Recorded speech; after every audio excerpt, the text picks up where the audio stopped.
Welcome back to another episode of the Marketing Quacks podcast. I'm your host, Ryan Dozer, and if you're new to the show, the mission here is to expose the quacks and gimmicks in the marketing industry while featuring some great marketers and entrepreneurs along the way.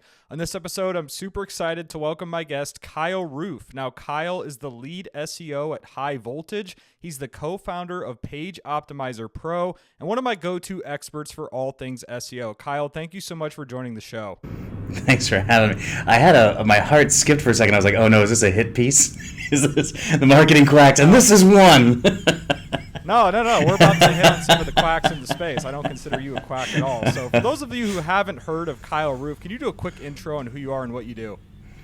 Yeah, sure. So as you said, I'm the lead SEO for High Voltage. We have offices in Phoenix, Berlin, Melbourne, and now in Kingston, Jamaica. Co-founded Page Optimizer Pro, which is an on-page SEO tool. I'm one of the, thought leaders in SEO testing and how to apply that, and I'm considered an expert in on-page SEO as well. Yeah, absolutely. So let's talk about high voltage SEO really quick. So what would you say kind of separates that from the hundreds or thousands of these other SEO agencies floating around? You know, that's a good question, and I talk to a lot of people that are starting an agency now about that you need to have a point of view. You need to have a voice, and if you don't, then you're just selling SEO services, and you might be very good at it, but then usually your differentiating point is probably price or something like that. But in 2015, I had my first speaking appearance on stage, and it was a very high-level conference, a great conference, only about 40 people at this one, and one where you can talk to people. And I was speaking about SEO tests and this method that I had put together on how to test the algorithm. And I thought it would be a thing where I show what I'm doing, and people are going to share what they're doing. And about 5 minutes into the talk, I realized nobody's doing this. And so when I got off stage, I spoke to my business partner. I was like, I found it. You know, we run these tests on Google's algorithms, and then we apply what we know to our clients' sites. And what we bring to the table is stuff that's scientifically proven, and it's mathematical, and it's math-based. And it's not just trying out SEO and seeing if it works, but we actually test something over here, and nobody else has that. And so from there, we transformed ourselves into our messaging that we are a scientifically backed SEO agency. And what we'd say to people, especially at the beginning, is ask whoever else you're talking to, like a potential client, ask whoever else you're talking to what SEO tests they're running right now. And we knew the answer would be 0. And then we say, like, if their answer is 0, that means they're testing on your site. That means they're learning on your site. You know, and if you can take that risk and you can afford to do that, that's great. If not, we have this alternative over here. And that really set us apart as an agency, and finding a clear voice and a clear messaging as to what we do that's different and why our brand of SEO is this and not that. And that really resonated with a lot of people and really got us going. Yeah, and I respect that, right? Because most marketers and most agencies, it's all based on assumptions, or this might work or this may work, and there's no actual data behind the claims that they're making, I found most of the time being in this space. So I want to talk about your journey with SEO a little bit, Kyle. So what would you say was that light bulb moment that made you say, wow, this SEO, I might be onto something here? What would you say that was? Well, before that, I did SEO as a necessity. We were doing web design development. We had a little hiccup in India with the Indian police, and my brother ended up in jail. That was a lot of fun. We got him out of jail, and basically we're hemorrhaging clients because we don't have employees anymore. And he's like, I can take these four clients we have for design development because he can code and I can't code. And we had just started doing SEO, and I was like, well, I guess I can take these SEO clients so I can pay the rent next month. And that was a moment when then actually getting into it, and even quite quickly realizing, okay, I can figure some stuff out and actually can do something that's productive and it's helpful and is actually, you know, increasing impressions and clicks for these clients. And I realized I was pretty good at it quite early. But the biggest light bulb moment was probably that time on stage in 2015, realizing that I was doing something that no one is doing, or at least very, very few people. And from there, you know, I've been talking about doing SEO tests, I've been showing my SEO tests, I've been talking about all this kind of stuff for nearly a decade, and still very few people are doing it. If somebody's listening and they want to start an agency, get into the SEO game, you can still take on the mantle of scientifically based and backed, because very few people actually take the time to do it. Yeah, absolutely. I agree 100%. So what would you say is one of your biggest wins in your SEO career so far? The biggest one has to be the story that's followed me since 2018, where in a public competition, the team and I, we ranked a page in the competition, and it got to number one, both organically in the maps, and the entire site was done in lorem ipsum. And then we did the math for the target term, its variations, its contextual terms, and then we copied and pasted those terms into the lorem ipsum in the right places on the page the right number of times. And we did that to show that when it comes to SEO, it's not about good copy or good content, and it's about giving the algorithm the math that it needs, that the algorithm is an algorithm. If you satisfy the algorithm, you can do very, very, very well in ranking. Now, obviously, conversion is a whole other thing. You need that site didn't convert one person into a sale, but the point was this is math-based, and it still continues to be math-based, and these are tests that I still run and I still check and still verify. And so that was probably the biggest win, and that really kind of put me on the map and established me as somebody that, not just talks SEO, but does SEO and has things to back up what they're saying. Yeah, ranking a site with just lorem ipsum, was that just like a WordPress template like they always have? Yeah, very standard. We did our own lorem ipsum. It was, from like free lorem ipsum generator.com or something. But no, it's like, how many words we need on this page? Okay, we need about 1,500. So then we generated 1,500 words in lorem ipsum, copied and pasted them in. And then from there, doing the math on the target term, where it needs to go, how many times, contextual terms, get our H2s with the right number of words on them and stuff like that. And then, hey, lo and behold, it worked.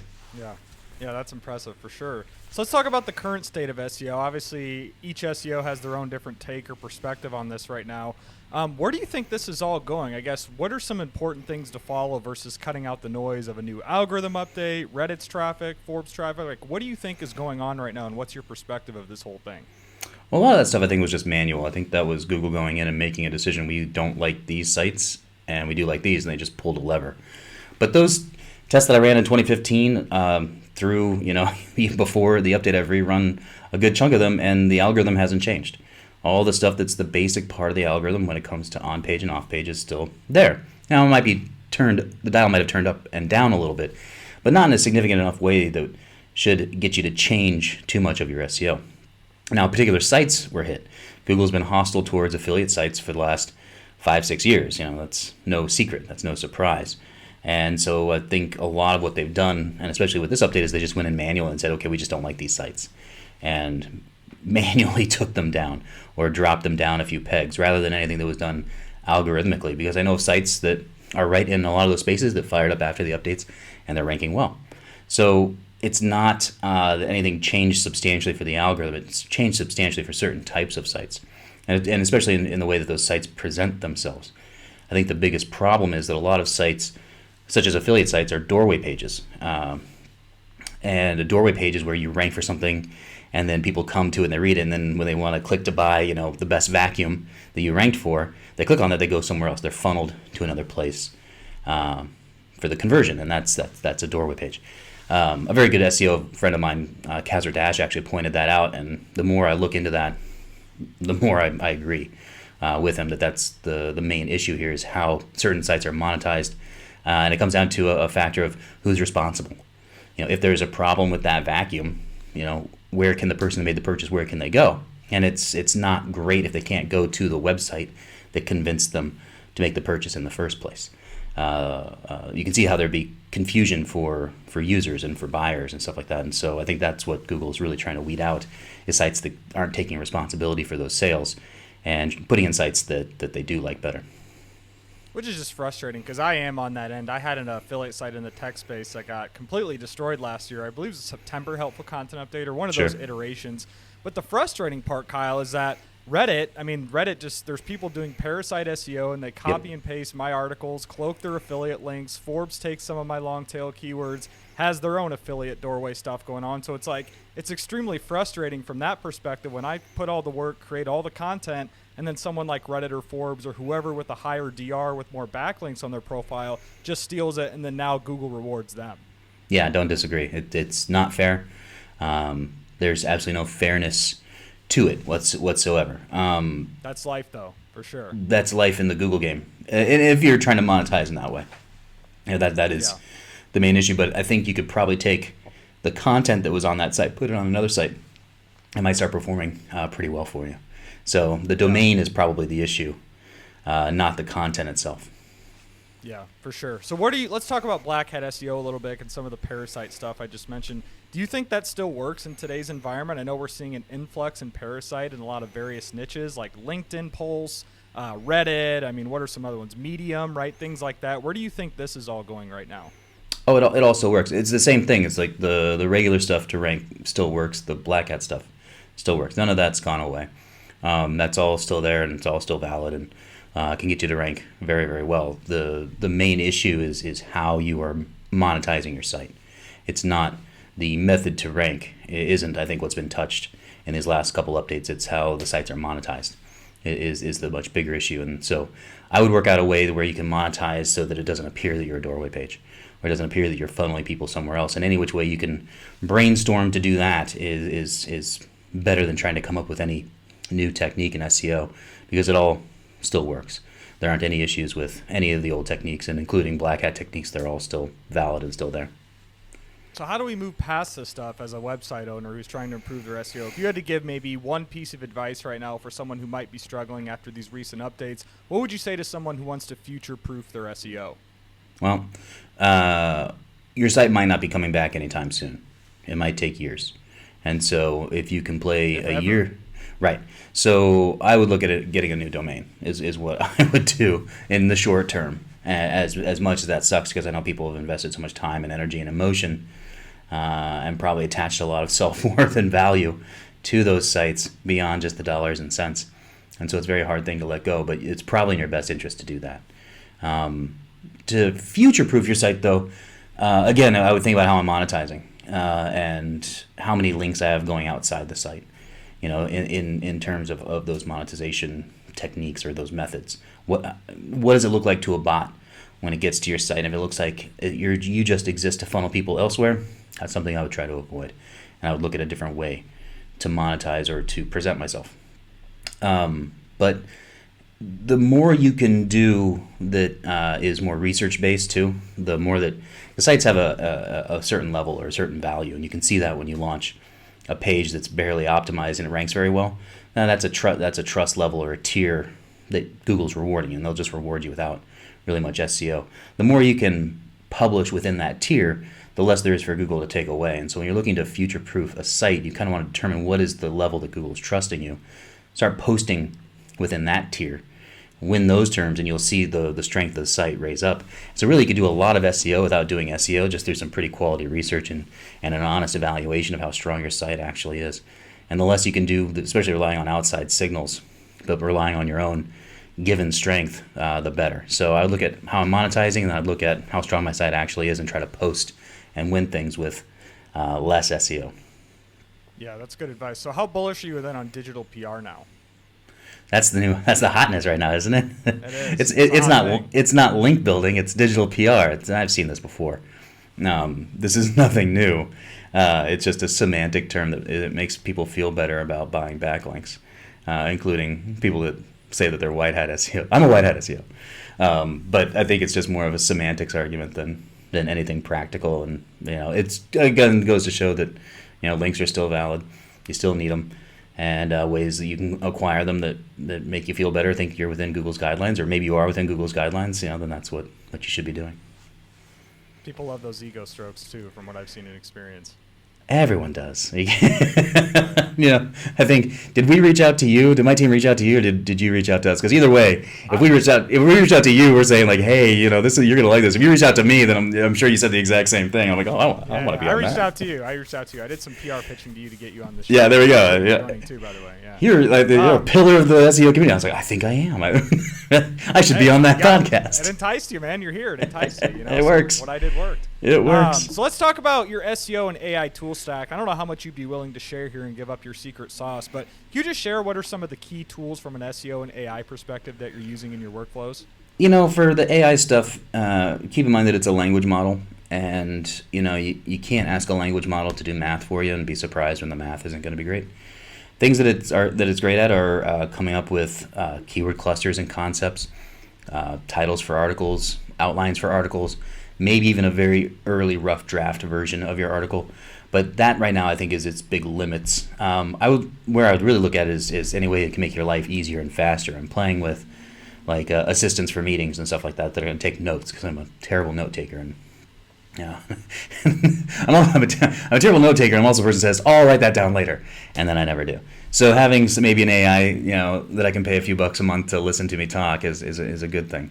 I've seen some ones that help you organize your Gmail and stuff like that. That's right now for what we have. I think is a much better use than trying to build your entire SEO strategies off of anything AI, because within the next 6 months, next year, who knows, we might not even have these language models anymore, and it'll be something else entirely. So I wouldn't get locked into a tool or a stack. I'd get down the techniques down. What are you trying to accomplish?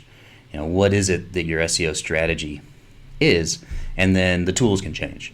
But as long as you kind of understand the meta concepts of, as SEOs, really what we can control are impressions. It's the amount of times that a page or a site is seen.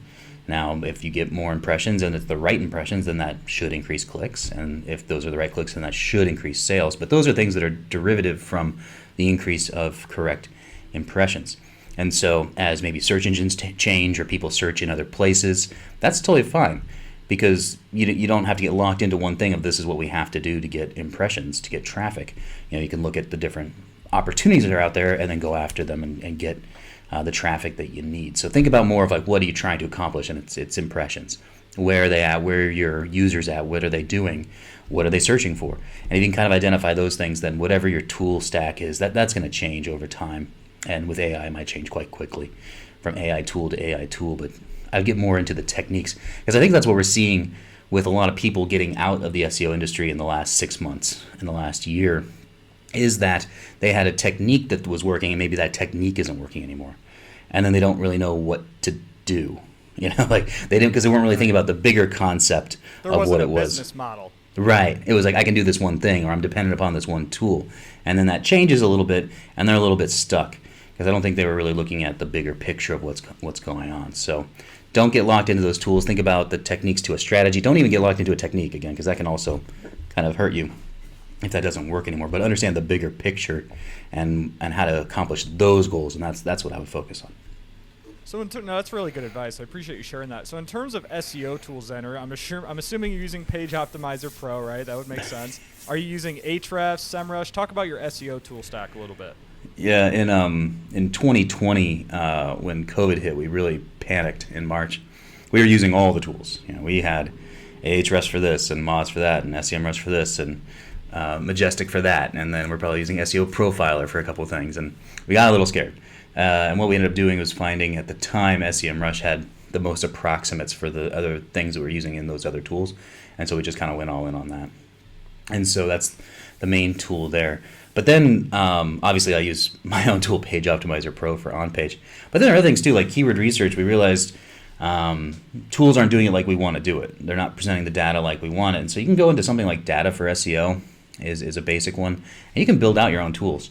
In the end, there's that upfront cost, but if you know what you want, like you know what the output is, you might end up finding a solution that's going to be cheaper than what you can get, and it's going to be more honed into how you think about SEO. You're going to get the data you want. So we do a lot. Yeah, that's actually how POP was born, how Page Optimizer Pro was born, because we were using another large tool, and they took away the feature we were using. And I was like, hey, I was really getting good results. No. We were in the market ahead of Surfer. It was one of the big tools, and they were using a particular data function, and they took it away. And we asked for it. I was like, well, can we roll back the software? And they're like, no, you can't. We can't. And I was like, well, shit. And so I went on and built Page Optimizer Pro, and so it solved my own problem. But you can do that yourself too, and that's something that I highly recommend. If you're in SEO for the long term and you have a repeatable task like a keyword research, and you probably format the data not in the way that it comes to you originally from whatever source you're using, you can probably find a pretty cheap way to do it yourself, and I'd recommend looking into that. It's going to make you more proficient. It's going to give you something proprietary. When clients are asking why should they come to you, like, well, I don't rely on Ahrefs for my keyword research. I don't rely on SEMrush. Well, what do you do? Well, I built my own tool. And it sounds more impressive than it is, but also it could be very, very effective for you. Yeah, absolutely. So let's talk about Page Optimizer Pro, or POP as you call it, or some people call it, I've heard. What separates that from Surfer SEO, which is probably a bigger name in the space? I don't know if you'd agree with that, but I think Yeah. Surfer SEO does more marketing probably than you guys do. What differentiates Page Optimizer Pro from Surfer? Well, again, all of our stuff is test and research based. So those tests that I'm running, where actually that data is going into POP. We also, though, do our own math. And so I wrote the algorithm behind it, and that's what we use when we are doing our own evaluation. So we don't use, a lot of tools do, we don't use APIs, we're not pulling in a lot of stuff. We use a handful of APIs because we have to, and those are some industry standard things. But when it comes down to evaluating the recommendations that we're giving, it's not just coming from an API that we're repackaging. We're doing our own math, and also then when there's an update, we tune immediately. We don't have to rely on anybody else's opinion for how that data is coming through. We can adjust immediately, and we do. Actually, we have a lot of machine learning stuff built in. It adjusts automatically for a lot of changes when there's an update in Google. So we do it all ourselves, which is also how we're able to probably be the cheapest on the market for enterprise level data, because we're not really paying anybody else. We're not repackaging and reselling something else, and so we're our own thing. And it's not as sexy as some of the other tools. It's not as pretty, but it's I think certainly more effective. I respect that, because obviously, as you know, most SaaS tools, SEO SaaS tools, AI SaaS tools, it's all white label something, right? So They're I respect skins. you guys, and it's all white label. They're all Yeah. built on top of something else, and just make it look prettier and try to upsell to the customer. Yeah, you see that actually in a lot of AI tools that are coming out now too. They're all just some form of ChatGPT with a skin over the top, and then ChatGPT has that function and kind of kills that whole business. Yeah. But yeah, no, I mean, our math is our math. Our algorithm is our algorithm, and very few tools out there are doing that. So any noteworthy updates coming soon to Page Optimizer Pro? We're actually launching that keyword research feature pretty soon, which we really like. We just launched, so we're one of the only tools that has an EAT feature, and we've had a basic EAT feature that's looking for signals like, do you have author tags? Is there a current copyright? Stuff like that, so that a bot can easily crawl into. But we've taken it one more step with AI, and what we're calling next genning, and it goes through each of the letters, the E, the A, and the T, and runs through based on the quality rater guidelines. And there are 20 questions that we ask it per thing, and it's kind of actually getting into, is this good content? Is this, so it's kind of one extra layer on, all right, so we've got the math net down, but is this actually going to satisfy the user and their intent and stuff like that? And so you can debate the ranking necessity of that, but it is actually pretty cool to get, like, did we write something good here? Is this, like, if a human were to read this, are they going to get the vibe that we think we're throwing out? And it's actually pretty cool. So we've launched that feature recently as well, that we're pretty proud of. Yeah, that's cool. I'll definitely leave a link to that in the description below and give you all the podcast backlinks that come along with that. So let's shift the conversation to AI a little bit here, as I want to cap this off. So in terms of like AI overviews, SGE, whatever Google is calling it now these days, how do you see this impacting the SEO space in the near future, short term? I guess, where do you see Google going with AI overviews? Like with featured snippets, when they came out with that, there was a bit of a haircut. Maybe 5 or 10% of the clicks went away. There will certainly be something like that, where a certain percentage of clicks will go away, and some industries are going to be impacted more than others. But the market shifts and the market adjusts, and the market will grow probably to even cover that loss in clicks in a couple of years anyway. So I wouldn't be reactionary. I wouldn't be freaking out. I would look and see what's actually there, because it is still changing a lot. Their first rollout was not great. People were pretty unhappy with it, and I think they've rolled it back, and maybe they're re-rolling some stuff out now in the last couple of weeks, I believe. Who really knows? So I'd sit tight. I'd see what's there. There will be a way to figure out how they're pulling that in, and then there will be a way to optimize for it if it's a good thing to be there. So we just kind of need to get a little more stable, see what they're actually going to land on, and then from there we can make some better decisions. But don't stress too much. It's not the end of the world that some people are saying it's going to be. It cannot be the end of the world, because Google is just a middleman, and they make money because somebody has information and somebody wants information. And there's kind of this agreement that they need these websites to create this content. And if they take away the opportunity for all websites to make money, then they won't have those answers anymore, and then people will stop going. and I'm pretty sure they're aware of that situation. So they cannot get rid of SEO completely because they are dependent upon SEO. They need people to see the opportunity to create content that can rank well, that people want in order to make sales or to get ads, ad viewage up and stuff like that. So they can't kill it off entirely because it's just simply not in their best interest to do so. For AdSense and a PPC perspective, they have to. For sure. They have to have it. So that's the thing is I always question when they rolled this out. It's like, well, what's Google's incentive here? Is they just kind of relying on ChatGPT and Bing? Are they just kind of doing it as a reactionary play? I guess, in your opinion, why do you think they are so quick to the AI overviews SGE? That, I think, because they perceived that Microsoft was getting so far ahead of them with what Bing was doing and with OpenAI and stuff like that. I think then they rushed it more than anything. But as soon as it affects the bottom line, they'll make changes. And if they are losing small content creators too much, then they're going to have to give incentives for them to come back. And those incentives will be ranking positions and clicks and stuff like that. So shareholders always talk, man. They do. But the first thing is ad revenue, and I don't think their ad revenue is dropped at all. And if their ad revenue isn't down, then I know they're not sweating it too much. They'll find that balance, though, where the ad revenue will go down because just people aren't there as much. The people aren't getting the answers that they want or not seeing the sites that they want. And then there might be a tweak back the other way. But there'll be a balance, though. It'll be okay. Yeah, I agree with you. So just kind of capping off the AI conversation here. So in terms of SEO, Kyle, I guess what aspect would you say excites you the most about AI coming into the space, and then what are you most fearful of? There's not too much that I'm fearful of because, again, when these things have rolled out, when these AI stuff when it's come out, it hasn't been that big in terms of what it can do, what it speeds up. I've said this before, but AI doesn't help you do good SEO. It just helps you do SEO faster. And so if you're a bad SEO, it's just going to help you do bad SEO faster. That's all. It's a speed play more than anything. So AI right now doesn't overly excite me as to what it can do. It does speed some things up, and that's pretty cool. But overall, it's not replacing too much, even in the SEO space. I mean, you can create websites faster, perhaps, which is neat, but that's always been.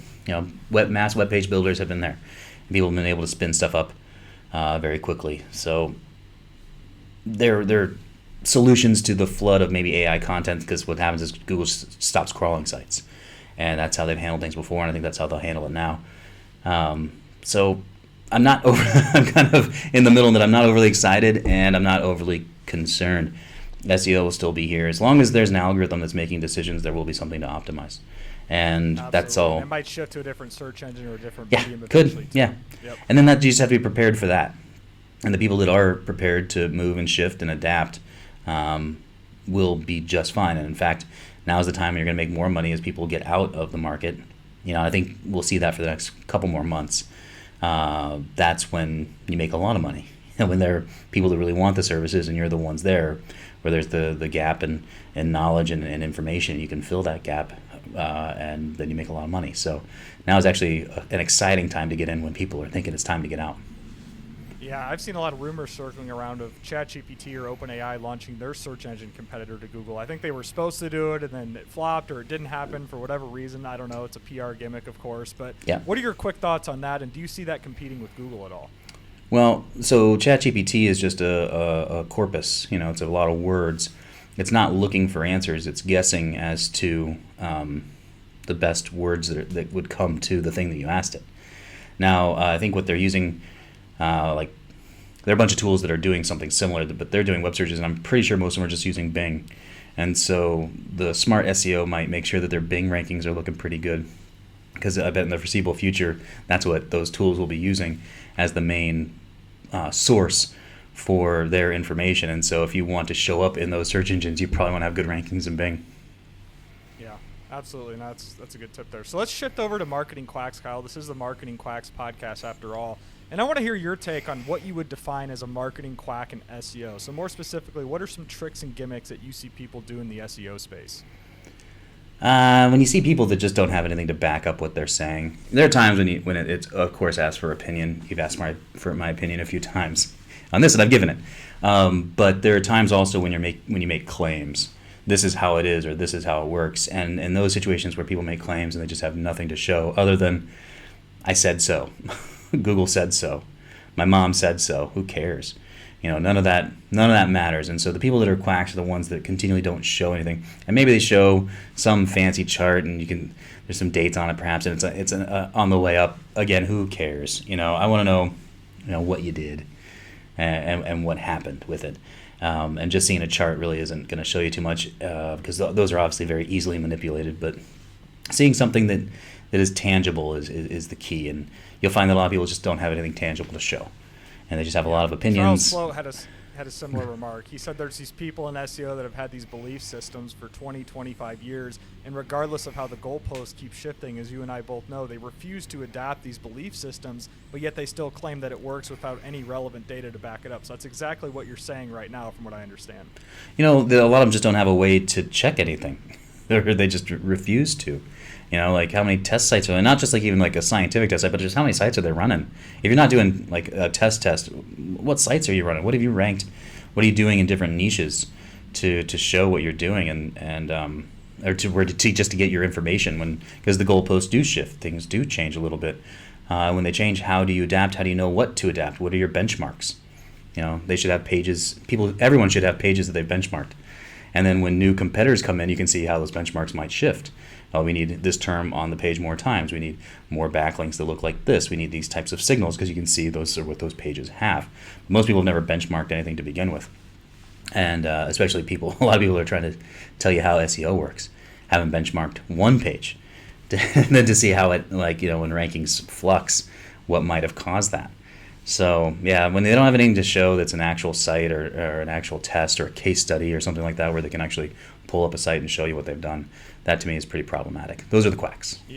Yeah, I completely agree. My biggest one, too, is I've worked in sites from the 40, 50, 60 DR, and I've actually worked on sites in the 80, 90 DR space, too. And my biggest gimmick, honestly, is when people that have only worked at Forbes or a 90 DR site, and they say something like a blanket statement, and I'm like, if you're working on a 40 or 50 DR site, you can't just spin up an article in 30 seconds and expect to rank for these keyword variations. Like, it's just, I don't know, they're so out of touch in the SEO space, in my opinion, because they have all the 90 DR backlinks pointing to them, right? So it's like, I don't know, there's a misconception there from the 90 DR people giving SEO advice to everyone else who's actually built something from scratch. You're 100% right. I mean, if you could crash a 95 DR site and it's still going to go up in ranking. I mean, you can literally do anything and it's going to work and be like, hey, this works. Well, it works on that site. Like, of course, anything you do will work with very little SEO. Yeah, absolutely. So, Kyle, this has been fun. Any final notes you have for just anyone listening on SEO advice or anything that we talked about in this episode? As with anything, worrying about SEO and doing SEO are two different things. And a lot of people just worry about their SEO and they're not actually doing anything. Even if you have a medium kind of strategy, if you execute that strategy, you're going to do a lot better than the best strategy that has no execution to it. So go and do some SEO, try things out. You'll learn a lot more. You'll figure out what's BS, just by doing it and by seeing what's out there and what actually works. So go and do some SEO. That's good. And I'm guilty. I actually check SERPs probably 100 times a day for my high volume keywords. So I should probably stop doing that the more I think. You can't do it. You really got, it will drive you insane. You have to let it go. It's impossible, I know, but you got to try. Yep, absolutely. So where can people find you online? The software is pageoptimizer.pro. My courses are at img.courses, and you can reach me at kyleroof.com as well. Perfect. Well, Kyle, thank you so much again for joining this episode of the Marketing Quacks podcast, and thank you to everyone again for listening. Be sure to tune in again next time. Thanks so much.